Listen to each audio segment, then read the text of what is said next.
Hello, everybody. In this episode, the Oscar nominations are here. We are going to talk about them, at least the bigger categories anyway, along with some other news. All that coming up right now on Flicker Effect, episode 429.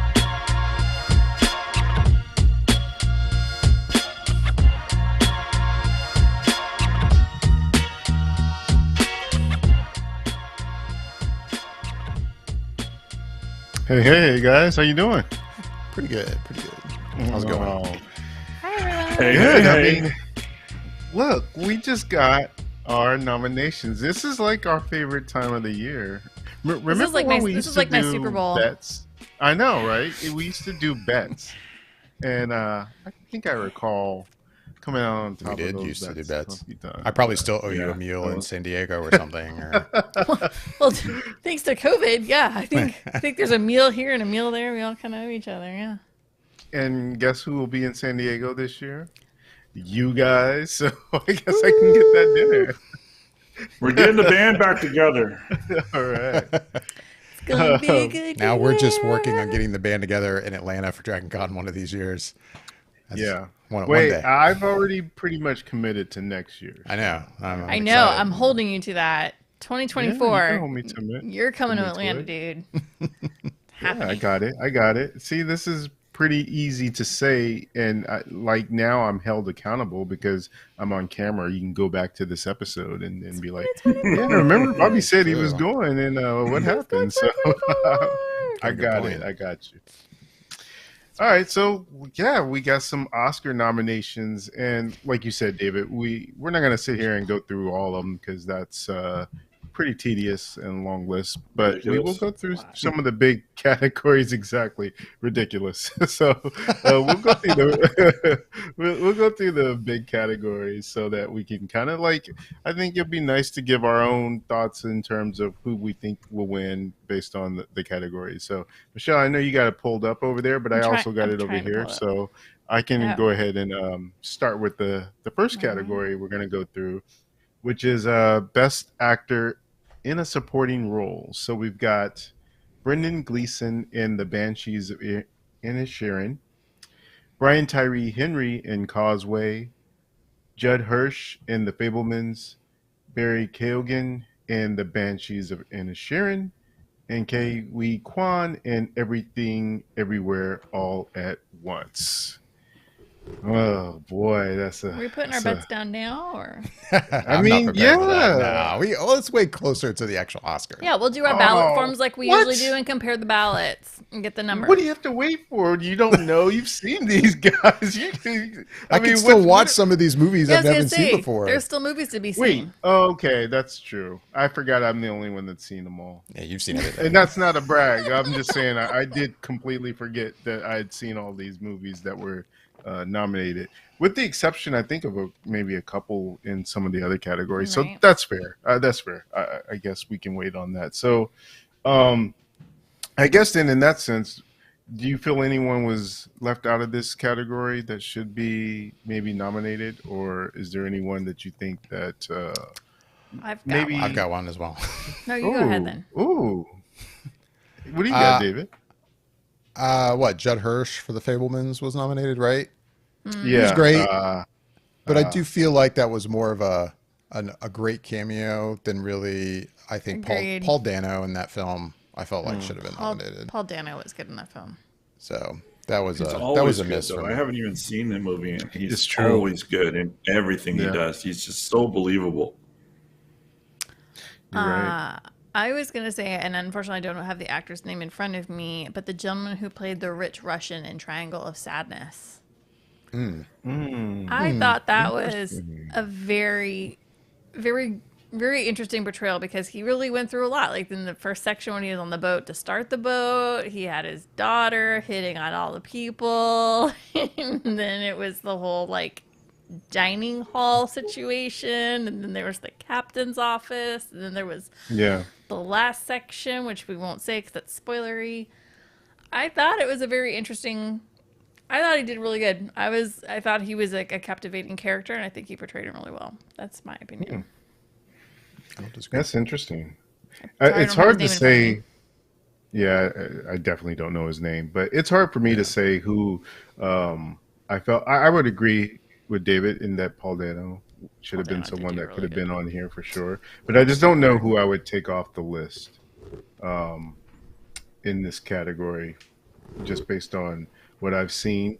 So I don't know. It's definitely a tough category, and there's always that possibility that someone that really was deserving did not get nominated. But there's Right. only so many slots, and it just seems like it would just be ridiculous for them to just continue adding slots just to put everyone in there. Right. I mean, it has to be, if they're going to do it this way, they have to limit the amount of people that can be able to be in the running for the category to win. So I don't know. It kind of maybe washes out in some other ways, because while they don't always get nominated for the Oscar, a lot of times they might be getting recognition and, for lack of better terms, Golden Globes, or maybe Right. the WGA, or in some cases Screen Actors Guild in this category, maybe. So it sometimes does kind of come out in some of the other areas, Critics' Choice Awards. So sometimes it Right. does do that, but other times, of course, you just want to see your name on the Oscar list. But all right, well. All right, so that one's down. So let's go over to Best Actress in a Supporting Role. We have Angela Bassett in Black Panther: Wakanda Forever, Hong Chow in The Whale, Gary Condon in The Banshees of Inisherin, Jamie Lee Curtis in Everything Everywhere All at Once, and Stephanie Sue in Everything Everywhere All at Once. Another very, very strong category. So real Oh, quick, Michelle.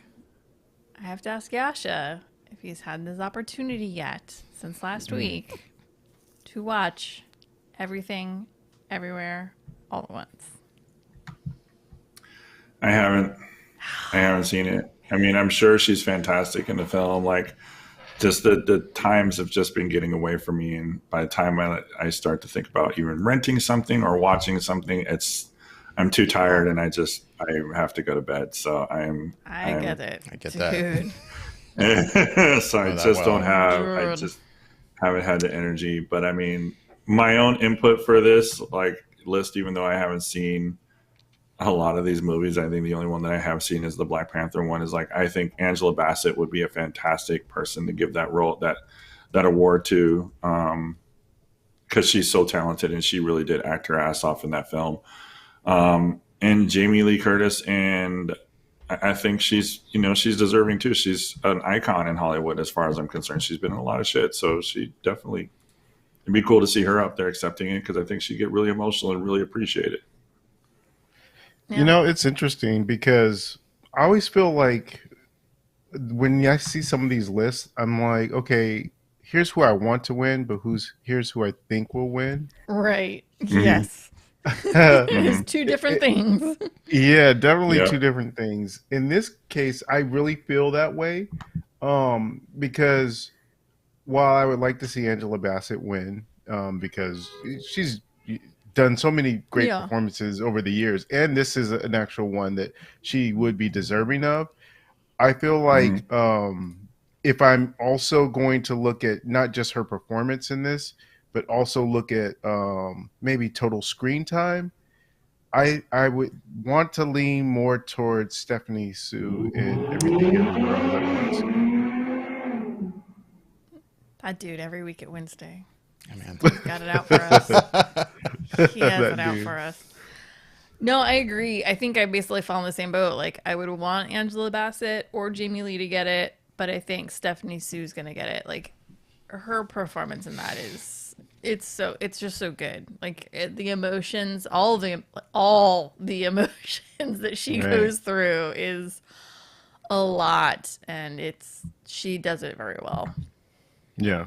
I know we're not doing our picks right now, but I don't disagree with you. But I don't know if I'd be ready right now to go. Yeah, Stephanie's gonna get the award. Right. Really? I'm kind of. Yeah. I kind of lean a little more toward Angela Bassett. And but- I say, like, Carrie, I can't think of her last name now. Carrie Condon? Condon was very good in Banshees. She was. I really did enjoy her performance in Banshees. I don't think she'll thought she get was the very good. Oscar for it, but I don't think she she's was going to get very it either, good. but she was very good. I think her nomination is well deserved. So, Yeah, I think that, like David, it could go either way. To me, I mean, honestly, yeah, I could see maybe this being a 3-horse race in a sense, maybe a 4, but for sure it's a matter of maybe with Angela Bassett, she's riding that wave in terms of Yeah, some of the other right. awards that she's won, that she might get this one as well. Right. And I think that within the voters, they probably personally know her because she's been, Been in the around for industry a so while. long. So yeah, so I could easily see her getting this vote because it might be one of those things. Again, you don't want to think that it's this way, but sometimes it just goes because there's been a body of work previously that Dues. never got Yeah. recognized, and then there's maybe that possibility of, do you think this person might have another one in them coming up in the future that they can get nominated again and have another chance? So there's all those things that are played that make me want to lean a little bit more towards Angela Bassett getting it, but we'll see. Where are you going All right, next? so we're going into Best Actor in a Leading Role. And we're and not we've doing got- all the categories, just kind of the main No, ones. no, right? just Okay. Yeah, just the main ones. Yeah, Austin Butler in Elvis, Colin Farrell in The Banshees of Inisherin, Brendan Fraser in The Whale, Paul Mescal in After Sun, and Bill Nighy in Living. Yeah, this is one of those categories I just had mentioned when you said that you haven't seen all the movies. This is for sure one I haven't seen all the movies, particularly those last two, After Sun and Living. Yeah. So yeah, that one's a little bit harder for me to pick, but I do feel like, honestly, it'll go to either Brendan Fraser or Colin Farrell. That's kind of my thought in that race. Agreed. Hey, Austin Butler could be, but I just really feel like Brendan Fraser has the story going behind him, and Colin Farrell just had a fantastic year of acting in different Yeah, movies he had a killer all performance of in that last film. year, so it's hard. Colin Farrell has been just crushing it as of late with smaller roles, a little bit bigger roles, just showing his diversity and or how diverse he could really be when it comes to everything that he's done across the board. It's amazing. Excuse me. Bless you. Bless you. Bless you. I'm so sorry. That just came out of nowhere. It's allergy And, season, man. And I'm with you, Bobby. I mean, Brendan Fraser really has the story, and the movie wasn't even released, and people were just like gushing over his performance in this movie. And I haven't seen it. I'd like to.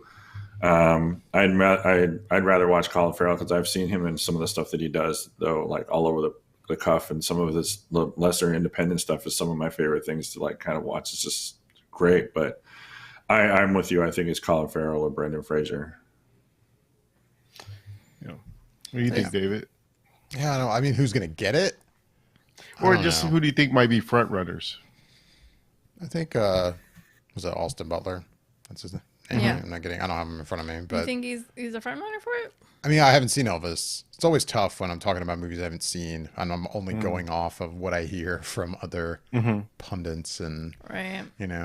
but I wouldn't necessarily say he's the front runner, but he's definitely up there. Yeah. I mean, I don't know if I have a front got the runner Golden Globe. right now. Yeah, I mean, Yeah. Right. Not that that's a predictor. I'm just saying, Not like, necessarily, yeah. No, I think performance-wise, it would be Colin Farrell. I still haven't watched The Whale, but I think riding the wave, Brendan Fraser is, he's riding a wave right now, and yeah. talk about a comeback story. Hollywood loves a comeback story. Oh yeah. So Man, that's tough. Just get it's his name a right. tough one. Yeah, right. See, and I still sometimes have to. I slip. I'm like. I've seen so many videos of him, like on Fraser. YouTube lately, Fraser. like going, it's Fraser like Razor, like Yeah. Wow. not Frasier. Right. Yeah, is it what almost everyone always calls him. catches your eye as Frasier because you just see it, and then you're like, oh well, it's not really that spelling in there. So yeah, Fraser. But Somebody's like, hey man, shut up or we'll banish you again for another 20 years. I'm sorry, that was dark. Ow. Yeah, it's pretty dark.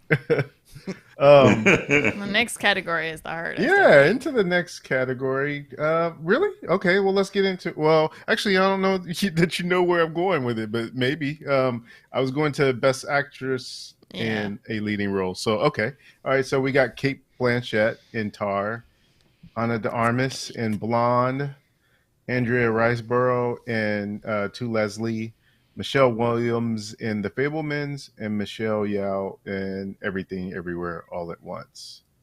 So, Michelle, you did say that you think this one's a little bit tougher. Why is that?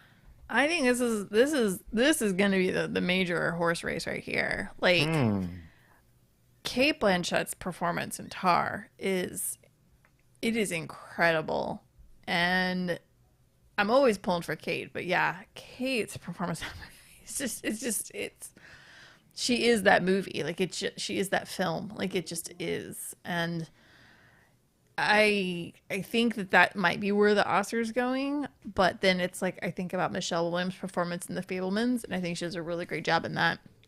And I think she's a contender, but I really think Michelle Yeoh in Everything Everywhere All at Once, again, like, oh gosh, she's just one end of the spectrum, the other end of the spectrum. By the end of the film, her emotions are everywhere. There's so much arc in that character, and she portrays it just mwah. So it's like I mean, I can't speak to Leslie, so I can't talk about Andrea. Everybody says that Blonde is absolutely a crap film, but Ana de Armas is captivating and you can't take your eyes off of her, and that she's the only positive thing out of that entire film. So this is a rough one. I think it could go a lot of ways. That's interesting because I feel like it's really just between Kate and Michelle. It is. Yeah, in my opinion. Yeah, and Michelle Yeoh. Honestly, yeah, and I feel like while it might be close, and obviously it could go either way, really, I think it might go to Michelle only because, again, of the story behind it and everything, and she has been having that push. And if I'm not mistaken, Kate Blanchett has a couple awards already, so it might be that mentality going into it as well. And like, we know for a fact, and I can literally say this even though it's not a fact, but I would put big money that she will get nominated probably a few more times in her lifetime. Michelle, I don't know. Right. So maybe this is her time to shine, so to speak, and they will take that into a factor, and maybe she will end up getting this award. So, yeah, David, you're saying that you think it's between them two as well?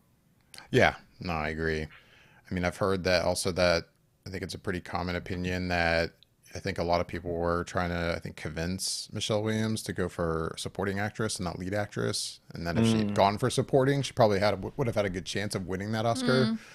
But she's probably not going to get lead. I think we can all agree on that, as great as she is in that movie. The Andrea Riseborough nomination is very interesting. Seems like that came out of nowhere for a ton of people. This is a film I think the extreme majority of people have never seen before. Yeah. But it sounds like the acting community kind of really pushed for her nomination, because I think they all feel like she's incredible in it. So I can't speak to that. I've never seen it, but me either. But I mean, based on what I know, I would be shocked if she actually won. But I guess I'm shocked that she got nominated at all. So I guess anything's possible. Yeah. But yeah, I would have to agree. If I had to place a bet right now, I would go with Michelle Yeoh. But it's tough. That's a tough one. Tough because of Kate's performance. Kate's great in Tar, but I kind of go with the sentiment you've already shared, Bobby, about why Michelle will probably win. Right. And I have nothing against that. Yeah. So I know you haven't seen any of those. Well, not any, but some of those movies. But I was thinking when we talked about the Everything Everywhere All at Once, and it's come up a few times. Do you think before the Oscar telecast you will have a chance to see it, or do you not think that you'll even get to it by then? Yeah, I mean, I think I get a chance to watch. Actually, I'm going to try to watch both of them because I'm really interested in watching Tar, and I like Kate Mm. Blanchett, and everybody keeps raving about Everything Everywhere All at Once. So I definitely want to go see. I want to see that one. And just to kind of echo what you guys, I mean, I feel the same way about Kate Blanchett and Michelle Yeoh. I think it's between those two. I don't think they others have. I haven't even seen. I don't even know what two Leslie is, Mm. but A I'd lot of be people do. surprised if that. No. Yeah, I'd be surprised if that came out of somewhere and decided to win. But Michelle Williams, I don't think she's going to win for the Fablemans. As talented as she is, I think she's also still young. She'll have other roles. And Anna de Armas, while she may have been good in the movie, like you said, Michelle, I've heard, just like you, it's an absolute destruction of everything that Marilyn was, and it's just a terrible, terrible film. Which is a shame. With everything that we know, they almost feel like what I've heard is they tried to rewrite her entire story, which I think is a damn shame. So I have no idea how Blonde turned out because I haven't watched it. When I hear that much negativity about something, I really kind of lean the other way, especially with stuff that I really do want to watch and I haven't got a chance to watch. So I think it's between Michelle and Kate, really, personally. No. I'm hoping for your sake, Yasha, that when you do watch it, or either of them, Yeah. that you go in with expectations that are just leveled. Because I know for a lot of times, well, at least a few times I can point to where David has gone to see a movie after it's been hyped and come out and been like, oh. So I don't know Expectations if is the hype, always plays can be a into it in curse. terms of, Yeah. in terms of how much you keep hearing about it, and then you'll watch it and be like, this is what everybody, because it's hard because you're hearing so much about it lately that You I'm start I'm to hoping that picture doesn't, yeah. a certain kind of film in your mind. At least I do. I think I can't help it. If it's been so long, I'm going into the movie theater or watching it at home thinking, I guess this is maybe what this is going to be. And then when it's not, I'm like sometimes disappointed, but I probably shouldn't have Mm. been. It's tough. Yeah, it's definitely tough if you haven't seen it in the moment and it's in the time of hype. So Right. yeah, hopefully you'll enjoy it still. All right, we got two more, so let's go through Let's these. do this. Best Directing: The Banshees of Inisherin by Martin McDonough.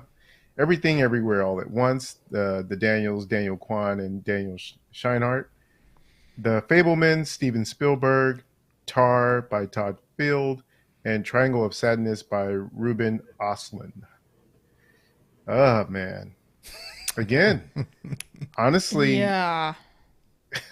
I think this one is, and again, I'm kind of going by buzz in a sense, even though I've seen all these movies. But to me, I feel like it's a two-horse race, but the third horse is thrown in just because, in a sense. But that's me basing it off of buzz, not how I personally feel.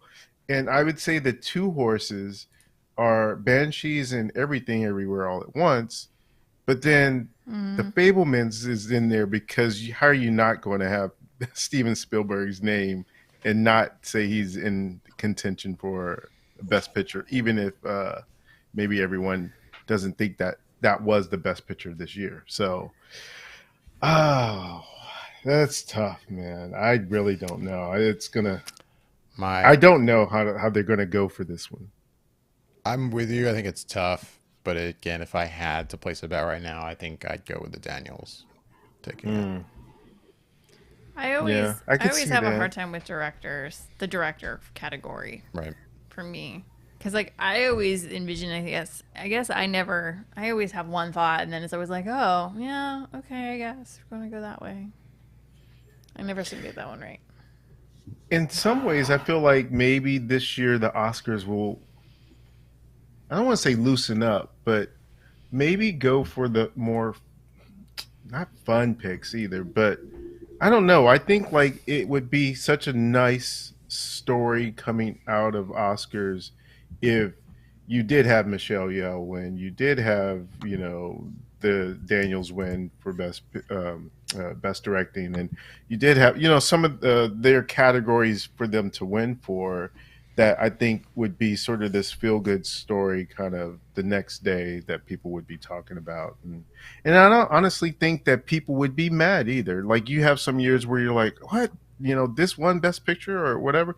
And I don't know that people would be mad if some of these awards were taken by Everything Everywhere All at Once. But I don't know that that's the way they'll vote and that it'll go that way. But I definitely see, it seems like to me, either the majority of awards will go to Everything Everywhere All at Once or to the Banshees.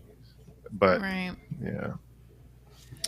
All right, I feel like the Oscars, I mean, spoiler alert for the next category, I think it's really Everything Everywhere is going to, I think, clean up pretty well. That is my. I think so too. That's my anticipation. I was going to say, I'm sure Yasha is very, very disappointed that James Cameron did not get nominated for Best Director. I'm sure it's breaking his heart. Because imagine if Avatar wins, but he didn't even get Best Director. Right. I mean, what kind of world are we living in? I mean, speaking of Avatar, that leads us to our last category we're going to cover for the Oscars is Best Picture. And we've got, what is it, 10 this year? So All Quiet on the Western Front. Yeah, All Quiet on the Western Front. Avatar, The Way of Water. The Banshees of Inisherin. Elvis. Everything Everywhere All at Once. The Fabelmans. Tar. Top Gun Maverick. Triangle of Sadness. And Women Talking. And David already said that he believes that Everything Everywhere All at Once is probably going to take this category. God, I want to say something. Let me just say this. Let me say this. Okay, listen, I started Elvis. I started watching Elvis. The guy that's playing Elvis, hands down, he was fantastic. He was good. Tom Hanks was very good in the film as well. I don't think that it needed to be nominated for this because it was a very weird directing of the film and the story. I mean, I enjoyed it, but I did not think that it deserves the accolades that it's kind of getting right now. Like, I think it's very odd that it feels like they're forcing this into everybody's face. Like in it, because it was just a good movie, but it wasn't like something where I'm just like, oh my God. For me, like when it comes to Best Picture, when I think of Best Picture, I think of something that's like just either not even just necessarily groundbreaking, but just captivating, interesting. And while this movie had like a lot of the flashy colors and things like that and making it super kind of interesting and a retelling of how the story goes and stuff like that, it was just good. It wasn't like, oh my God, you have to watch this Elvis movie. To me, it just wasn't. And I don't mean to shit on the film because I'm not trying to, but I'm just kind of confused as to like how much press and attention that this is really getting. Because I've started it and I finished 80% of the movie and I haven't had this dying need to go back and finish it. So it's just like, I don't miss any of it. Like, I just think it's fine. It's a good movie and there's great acting, but I don't understand, maybe because I'm not an Elvis lover or, whatever the case may be. I don't understand how much praise this movie is really getting. I will say, since I have seen it, it's solid. But I also don't know. For me, when I look at this list of 10, it's number 10 in terms of which one would actually win based on this list. Yeah. It's not something that I feel is an outstanding, out of the box sort of. It to me, David, this exemplifies, while the storytelling is slightly different in the way that it's done, it exemplifies the same thing that you say in terms of biopics and what you don't typically like about them or whatever. I mean, it doesn't do anything special really, but I like biopics just because it gives me an insight into some people's lives I didn't know about, but I know of them. And so I always enjoy them on that level. And same with this one, I enjoyed it on that level. But I don't believe that it does anything to stand out from that biopic crowd per se. Not even in the same way that the one that I feel like should have had more recognition but didn't, which was the Elton John one. I forget what that one was called, but I that can't one remember was the name really of that. good. Rocket Man. Yes, Yeah. that one I thought was really good with Taron Egerton. My opinion on this nomination for Elvis is it's a pity nomination because in my opinion, Baz Luhrmann's directing skills have not been on par in the last 10 years. I feel like they've declined. And it feels almost like a pity nomination because he didn't get Best Director because his directing hasn't been. His formulaic formula is not paying off, and it's not doing anything amazing in the last couple of films, in my opinion. So. But I mean, that's This is just. a I mean, pity I said the same thing, Bobby. Like, I mean, that literally, that's just. I mean, you're. I mean, it sounds we're aligning very much in the same feeling about this. Like, it's a solid film. It's good, but it's not like. Do I think it should be up there? Like you said, it's number 10 on that list, and that's being generous as to like it being an Oscar nominated film. Like, whoever they greased or like pushed to get that to be a nominated film, they worked really hard to get that up there because it's not. I don't think it's worthy of an Oscar nomination when it comes to it. I just don't. Yeah. I don't know. David, looked like you were about to say something. I mean, I haven't seen Elvis yet. I like Baz Luhrmann. Maybe we're all a little guilty of this, of judging movies we've never seen before to a certain extent. I mean, I guess what I mean is when I saw this got nominated, I was a little like kind of surprised and kind of like, really? Like, just, sometimes based on general reaction to things, you can get a pretty good sense of like the kind of movie, once I finally do see it, I'm going to be watching. And it makes me kind of surprised that this got a Best Picture nomination. Now, I may watch it, and I do intend to watch this before the Oscars. I wanted to see it anyway. Again, I like Baz Luhrmann, but I maybe I'll watch it and go, oh wow, no, this is actually way better than everyone thinks. You guys are all nuts. I don't know. We'll see. But I guess I don't have much opinion on it beyond that because I haven't seen the film, and I'm not going to really judge it until I see it. Same with Austin Butler's performance. I mean, seems like from all the clips I've seen, he's great, but I've only seen clips. And I've seen that he won a Golden Globe. That's about it, I guess that's my opinion on it. I was going to say in general, when it comes to the Best Picture nominations, sometimes I guess I have mixed feelings on this whole, like, oh, the Oscars are trying to do things to attract a bigger viewing audience for awards night. And they're trying to nominate, movies that people have seen. People watch. And part of me wants to be like, they should just nominate what's good, doesn't matter. And then part of me is like, no, at the same time, like, and I'm pointing to the fact that Avatar got a nomination and Top Gun got a nomination. Now, both of these movies were in my top 10. So, I mean, obviously, based on what I've seen this last year, I have no issues with them being nominated for Best Picture since there's 10 nominees. But I am also glad to see that I think the Oscars are making an effort to go, it's not just one type of movie that we are going to give, accolades to. Like, there are different types of movies out there that are great for different reasons. Top Gun's a great movie. Do I think it's going to win Best Picture? No. But, Right. at first part of me wanted to be like, is that really worthy of a Best Picture nomination? But I'm like, no, it was. That was a great movie. It was a great experience in the movie theater with audiences. And I'm glad that they recognize that. So I was just going to point that out as well. No, I agree. I feel like if you were to run up to 10 random people on the street and say, name off the 3 best films that you thought happened last year, most of them are going to throw Top Gun into the list because most people have seen it and it was a good movie. It was a solid film. So yeah, it's like on one side, I'm like, I'm glad that the Oscars are reaching out to the common film goer. And not just the intense film goers, I think, like we are, like we see everything. We try to see documentaries, we try to see films that just Bobby sees everything. well, Bobby really sees The everything. example he sets for Bobby us. really sees everything. But like we go out of our way to try to find some of the films that are not playing in every single Cineplex. But then on the other side, I'm just kind of like, well, a nomination should be really worthy. It is the highest accolade of the art. Like it should be. In the nominations, it shouldn't just be just because it's the popular thing. It should be a what's good for the art itself. So yeah, I'm with David. Like I'm split. I'm very 50-50 on what they should do with this category. I feel like it's their attempt to try to reach out to what people in general would enjoy and say, yep, that if I looked at this year, that's the best film this year because everybody saw it and everybody liked it.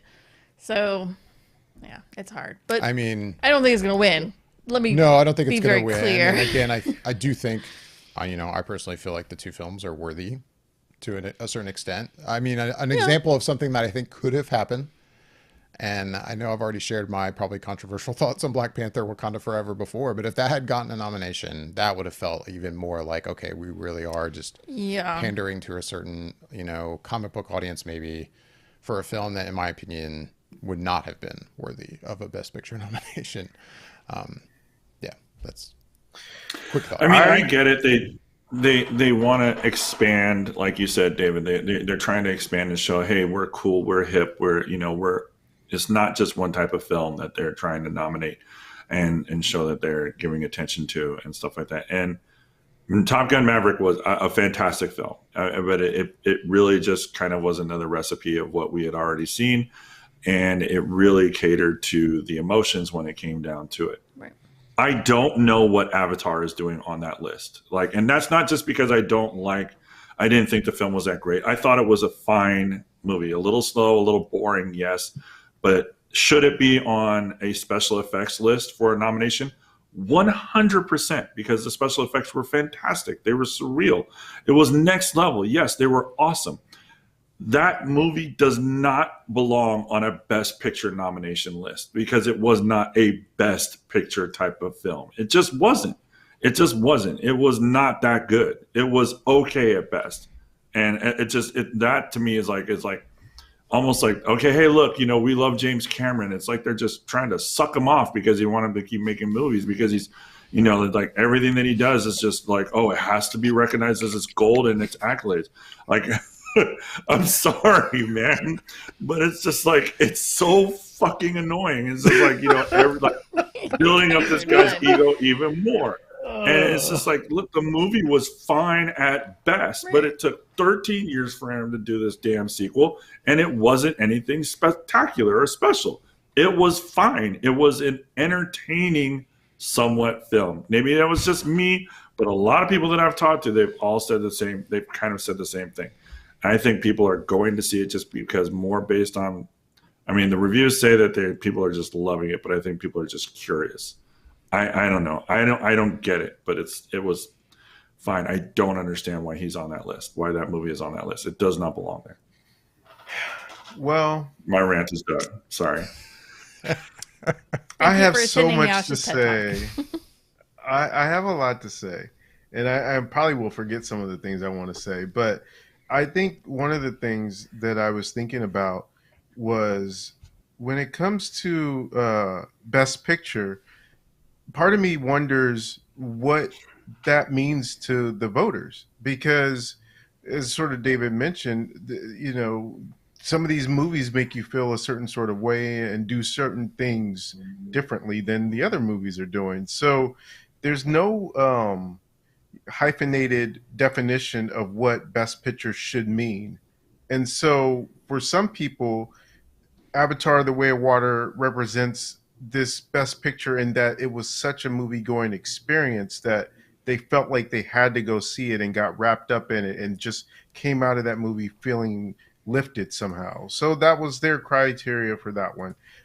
For Women Talking, it could be that even though it doesn't take place in a lot of different places within that film, there's these very powerful conversations that are going on with these women about a subject matter that's just crazy. And there was something that caught me off guard with the movie that I don't know if it was um, out there publicized that this was the case, but I know it caught me completely off guard. And I was like, oh, wow, okay, this reframes this whole entire thing in a different way for me.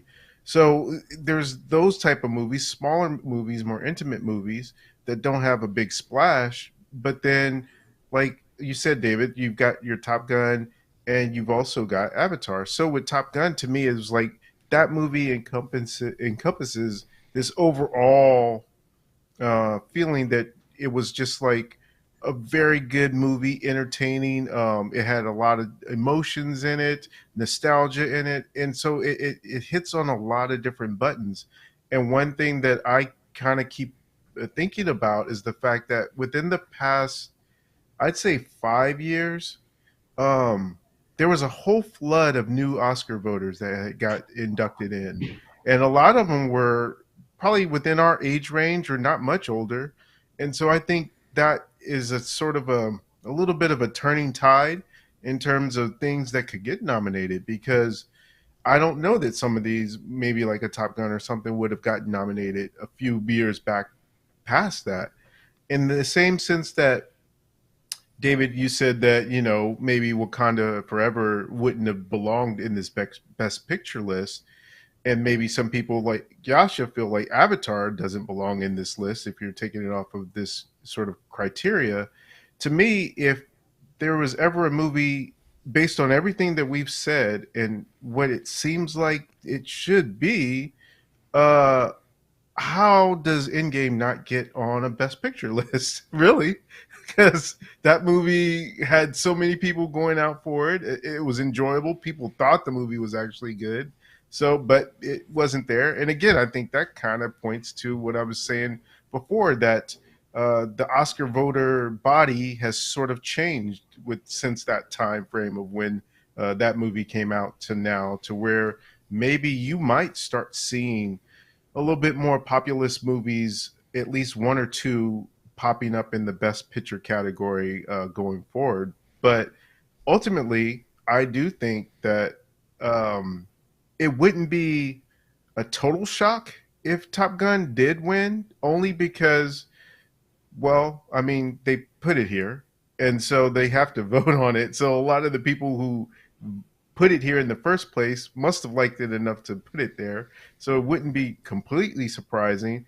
But ultimately, I do think at the end of the day, David is right that Everything Everywhere All at Once will probably take this one. And if it's not that, then The Banshees. No, the best picture, it's a hard one because, like you said, there's no true definition of what the goal is for best picture. Like, there's no clear, concise definition of what makes the best picture. And like you said as well, like there's the expansion of the voters that's recently happened in the last couple of years. But I think the biggest thing is when you see, like, why are these things in here? And it's because they expanded this entire category to go from like 5 films to 10 films in the last some years. Like, this is a category that was very restrictive because it only could nominate like 5 films. So yeah, when you expand it to 10 films, yeah, you can get your Avatars, you can get your I can't think. Top Gun Mavericks. Well, that was the idea when they did that. Exactly. That was the whole point, was that those films could have a standing chance, and it would encourage, again, a more traditional theater-going audience person to be engaged in the Oscars. Because everybody was saying people were not watching the Oscars because they felt like there was a lot of movies that they're like, well, I'm never going to see over half of the films that have been nominated here. And that was the whole reason behind it. Right. So I would say one caveat to that. Oh, go ahead. Just real quick, one caveat to what you said, Michelle. They don't have to do 10. They can go up to 10. Right. But they don't. But have that's to been do recent. That is a new, in my experience of the Oscars. It's been a few years now. Since when I was 4. Like, Yeah. it is a newer thing in the past recent years. Right. I As long forget as they which get year a it certain was, but- percentage, they will Yeah. get a nomination. But Correct. yeah, if they don't, then it could only be 9. It could be 8 nominees. Yeah. Right. But I think at least 5. Yes.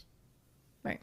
But no, I was just saying I agree with you, Bobby, in terms of maybe the voting block. I think just the voting block and maybe the attitude toward Best Picture nominees is shifting. Where yeah, if Endgame had come out this year, it would be a nominee. Right. But it didn't.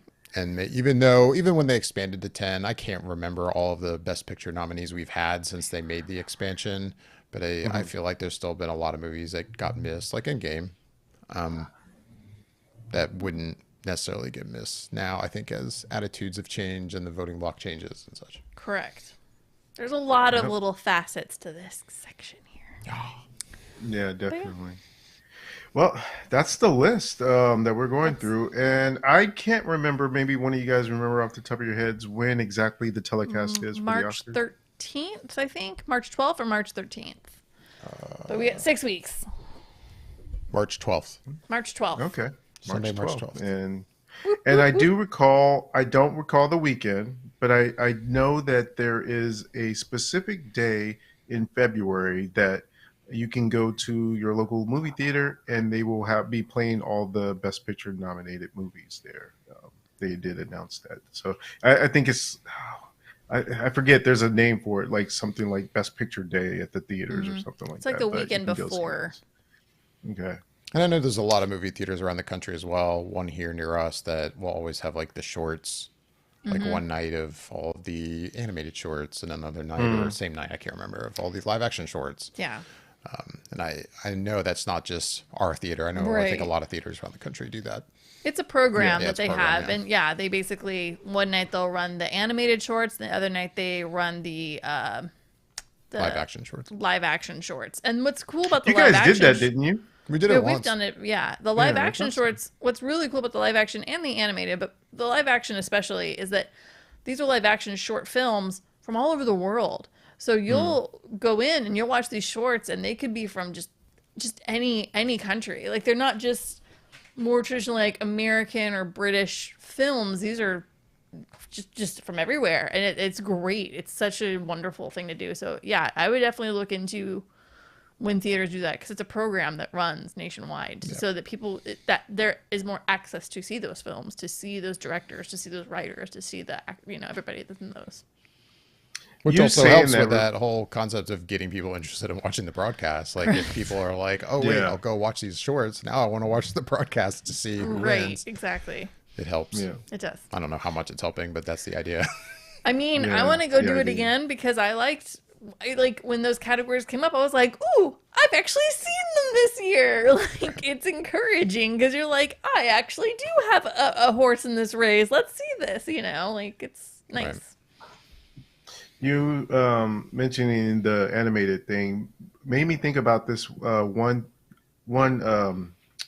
thing that you would do at Comic-Con every year, and they used to do it outside of Comic-Con too, but I can't quite remember the name of it. I want to say it was like Spike and Ike's Twisted Cartoon Trailer. I don't know. It was something, but it would play all these different really weird cartoons that were from different places and different people, all part of this block of animation that you would play during Comic-Con. You just go into the room and they'd just be playing them for like an hour or so. It was interesting remember just seeing all this different stuff, but it was very like twisted type cartoon and stuff. But yeah, it kind of reminded me of that.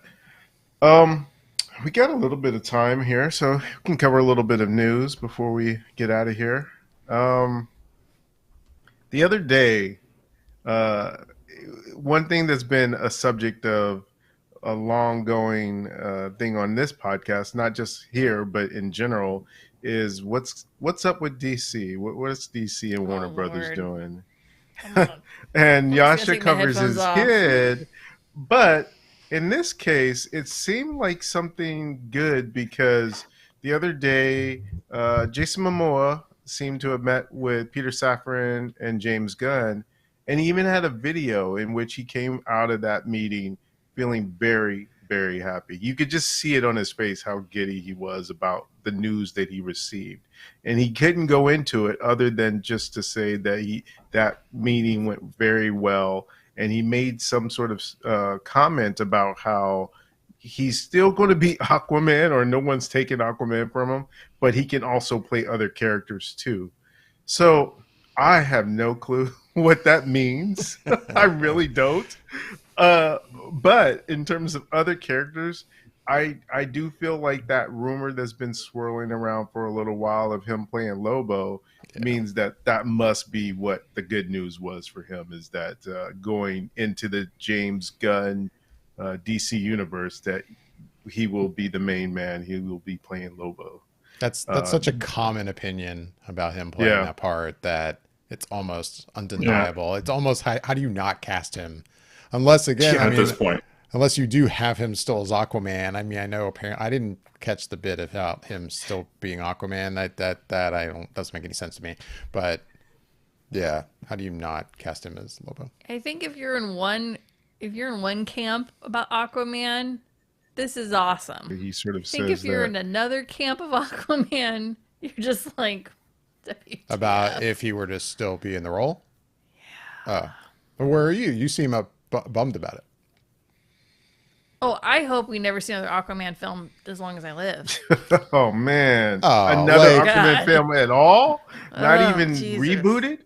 I mean, you're gonna have to sell me hard on an Aquaman reboot, like effects wise. I definitely think there is a place for a good Aquaman film. I just don't think they've made one.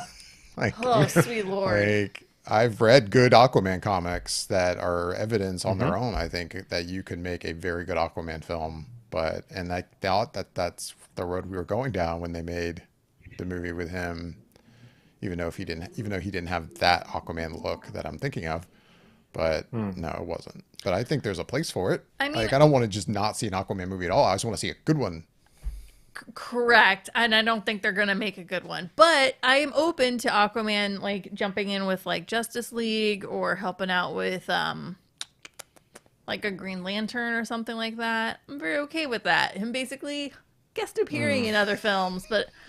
Not even just Jason Momoa, just Aquaman as a whole. I feel like he's a very excellent addition to someone else's main story. But when it comes to Aquaman's main storylines, I just could care less. And the effects, you're going to have to work really hard. Actually, no, that's a lie. You're not going to have to work really hard because they pulled off underwater effects in Black Panther. That's what I'm saying, though. Like, they did. It can be done. Avatar. So. It can be done. Apparently just not by Warner Brothers or DC. I mean, they've got new you sound like nachos. Yeah, you do. You and Yasha are like... We're simpatico, I think, on this one. Other than he liked the film. But so, I mean, basically, it sounds like you still have no hope for the DC universe based on... No. Oh, wow. Not that universe. I think James Gunn moving forward can create a brand new, excellent universe. That's what we're saying. That's what we're talking about. Oh, but no, Lobo, who cares? Oh, Jason Momoa. Maybe you'll care when you see it. Maybe you'll care when you see the character. He is pretty crazy. Let me read this like quote. A perfect dynamic for him. Right. Yeah. It really would be. It would be like his bread and butter. Yeah. Like, it'd be like casting. What's his name to play Drax? How perfect that role was for him. So they weren't ready because DC doesn't know. Warner Brothers doesn't know what they're fucking doing. Okay, they just don't. Because they don't. I've said it. I've been saying it for years. They don't know what to do with their property. Period. It's our theme song. You have been saying it for... You should just make a shirt at this point and just wear it at Comic-Con. We've said that. There's going to be a shirt. It's going to show up in San Diego in July. Yeah. And it'll be Yasha size. Yeah, I think I'm going to try and get the shirt made this year. I think I'm going to try and get the T-shirt made. DC doesn't know what they're doing. Warner Brothers. Warner Brothers does not know what they're doing. All right. So, let me read this quote real quick, and then we'll move on to something else. Momoa concluded in his conversation, I'll always be Aquaman. Ain't anyone coming in there and taking S. There might be some other characters, too. I can play other things, too. I can be funny and savage and charming, is his quote. So it sounds like, I don't Moa is know. stepping away from Aquaman. He's saying, I'm always going to be Has he? Aquaman, just the same way that Henry Cavill is saying, I'm always going to be a Superman. You're always going to be that character. Like, moving Are you forward, But though? good or I bad. mean, follow it 'cause up with it's- "Ain't no one taking it."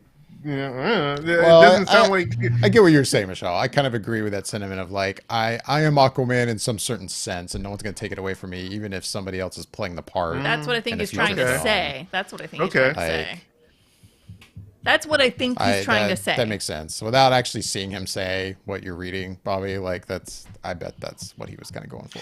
And you can see that video there. I think it was in a Variety interview that you can see on YouTube or whatever. But Yeah. yeah, I saw you can most see of the it, I guess. inflection, how he says it. I guess I didn't see that part because I definitely saw like the whole him walking around on the back lot, like somebody else was with him and he's talking. This is a different about the video. Oh, this is different.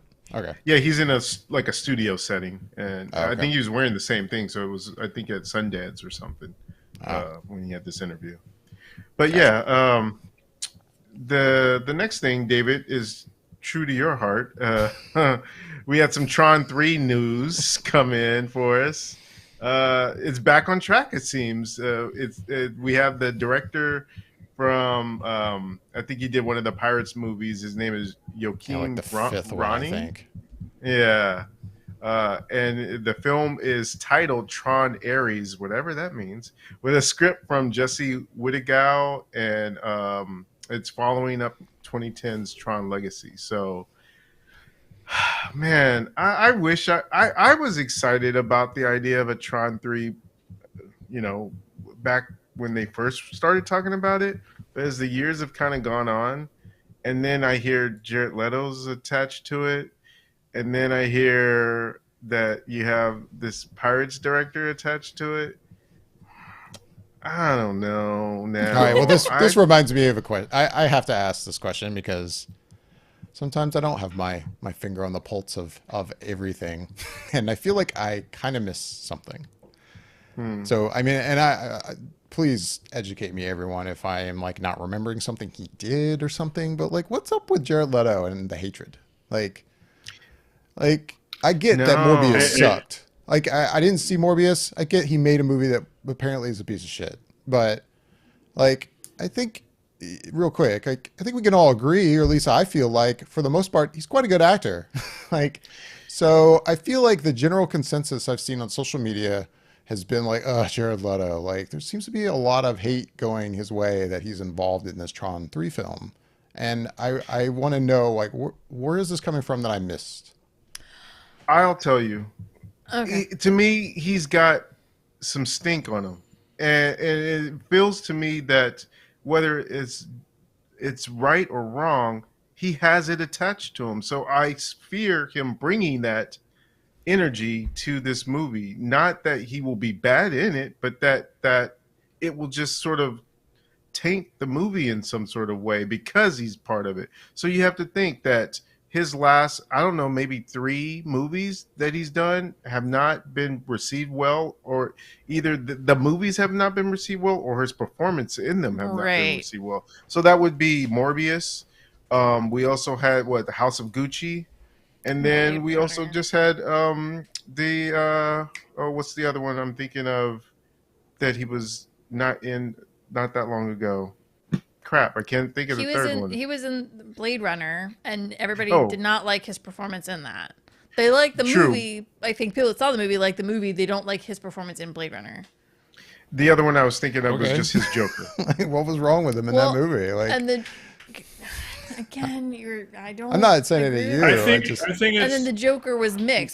Some people loved The him as the Joker Joker, thing, yeah, and some whatever. people didn't like Yeah. the Joker thing. That was a very mixed thing. Like in what is it, Batman v Superman? Like that little And then clip he the had, they didn't Snyder Cut. like. But everybody They were liked the Snyder on him Cut about stuff. the Snyder Cut too. But some people like the Snyder. Most people like the Snyder Yeah. Cut stuff that they saw. They don't like the little bit that he got in the first Suicide Squad. Like the little things they didn't like. But then they see him in the Snyder Cut. They liked that. That one was a very mixed bag, I think, unfortunately. I also think it might have something to do with that he's so method when he does it. Like He he's is. taken on this moniker almost like Daniel Day-Lewis, where it's like, I'm not going to leave my character until the movie's done. And I don't think people really vibe with that. Like they get Yeah. annoyed more than they admire. And I think that's been a problem that he started, if this is when it really started, when I first started hearing about it, was when he was doing it with the Joker. Like he got so into doing it and just decided, I'm never leaving this character. I'm going to send all of my co-stars really odd and weird shit and just make it unbelievably wildly inappropriate. And then like he's just continued with this character for like a long time. Like I said, I don't think it's admiration that they're expressing when it comes to him doing that. I think it's annoyance. I think people are annoyed by it because it's so graphic. At least that's my interpretation, because I've seen him in some of the other stuff, and it's like, I think he's talented. I like Jared Leto. Like I'll watch him and stuff, but like when you hear stories like that about him driving his co-stars crazy and things like that, it's like it doesn't really ring the like, I want to support this person's career, or we really support it, because that's not cool. Like you're sending people dead animals, and you're cooperative when it comes to being on set and doing films, because you're so method that you have to be in character all the time. Like I don't know. It's like, it's the one thing to do it as an art. It was another thing to do it just to drive people crazy. And I think he does it just to drive people crazy. Yeah, I think the whole what he did when he was doing the Joker to his workers, basically, I think that was a big one. And then honestly, just the performance in Morbius and Morbius as a whole, I think was just, I think those are the big, like, ooh. Plus, I also think people like to hate on people that do different things. Like, he's an actor. He's also in a band that tours and goes on, like has a huge following. And I think people kind of like to look their nose down on people that are like, oh, you do all these things. I guess you must, I don't know. I was just curious. I mean, I'm not trying to defend him, I guess, to a certain extent. I don't know him. Like, I haven't seen Morbius. I haven't seen House of Gucci. I mean, anybody who thought he was bad in Blade Runner, I guess, whatever. I don't know. I thought he was fine. I'm with you. Joker is a whole nother story. I mean, yeah, I get most of what you guys are saying. So I was just curious because I'll just say, in terms of his involvement in Tron 3, I'm kind of indifferent. I'm not like Right. super excited by it, but I don't care really. I mean, I think he's a good actor. So if the movie's good and he's good in it, I'm cool. Like, Right. I don't know. That's when it comes to him in the film, that's where I am. Now the director, I don't know. Just because the director, I guess, has made a couple of like franchise kind of films for a studio, like that weren't great. I guess I haven't seen those either. The same studio. It doesn't necessarily mean for me that he's gonna make a bad movie here. Right. Disney seems to like him for some reason. So, don't get me wrong, because I was gonna say, like, I feel like the general reaction to this that I've seen a lot is from fans of Tron and Tron Legacy, like myself. I keep hearing that line of like, I was really looking for a Tron 3. I was literally looking forward to a Tron 3, but not like this. And I get that, because trust me, I mean, if it were up to me, Joe Kosinski would have made another film that he wanted to make. I don't know what that was, but whatever it was, I guess Disney didn't seem to have much faith in it. But I like him as a director so far, and especially visually. Yeah. So yeah, I guess I agree to a certain extent. I wish we would have gotten that Tron 3, but at the same time, I'm like, I don't know. Just see what happens. We'll see what happens. I'm not hating this. Like, I'm just happy a Tron 3 is happening. Like, as someone who liked Tron Legacy, I'm not saying it was the greatest movie ever, but I like Tron Legacy. Like, I'm looking forward to seeing where they go with this. Now, it may be terrible, but yeah, I'm just glad we're doing something. Man, I mean, it has the I wish I potential to be shared very that. cool. And I think it has the potential to be very cool. And I'm reminded of like one of my favorite conversations I had with one of my best friends and his son when Tron Legacy was coming out. He didn't know what Tron was, so we showed him a clip from the 1982 version of Tron. Now, mind you, if he had never watched it, if you had never seen it, and growing up in the special effects age that we've lived in now, where CGI is just how things are done, and CGI wasn't groundbreaking like it was in the 80s, he looked at it as that looks absolutely ridiculous and just over the top bad. And I'm like, you don't understand. this is massively cool back in the day when we were growing up. Like this was huge.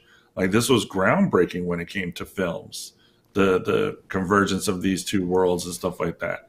So that's just a fun story for me, and I'm sorry to get sidetracked a little bit, but it's like I like the world. I wouldn't mind seeing a Tron 3. I think that they honestly kind of need to redeem themselves after the second one.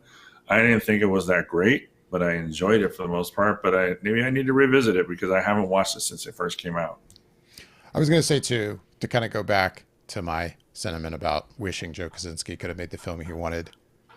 I say that, but I also recognize that as much as I do like him as a director, and spoilers for Tron Legacy, it's been out a while, so whatever. It does appear at the end of that film that we're going in the direction of like the world of Tron coming into the real world, which honestly, as a fan of Tron, that is a kind of a concept I don't really have an interest in. So maybe that's a sign that I should be glad they didn't make the movie that Joe wanted to make, because it kind of seems that was the direction we were going in. Because I don't know, I like the world of Tron. I like going into that world that's separate from the real world, and to do this whole like, but they're going to be out in the real world, and how would that work and be, and then like what, just destruction in cities or something? I don't know. It just seems silly. That's something I don't know that I want to see. So maybe that's another reason I should be glad that they're apparently doing something different. So it seems. That's also a spoiler. I think they probably like the idea of going. Okay. Oh wait, sorry. I think they like the idea of going into the world too. Sorry, I didn't mean to interrupt. And what were you saying, Bobby? No. A spoiler for what? I said that was also a spoiler for another movie that I won't say. Because I don't know if you've seen it, one, but other people may not have seen that. But it's a sequel that's coming out at some point in time. But that was sort of the ending of the second one for that movie series as well. Okay. But I know what you're talking about. I haven't seen those movies, and it's fine. But I know what you're talking about. Okay. But yeah, so I mean, do we not want to share at all?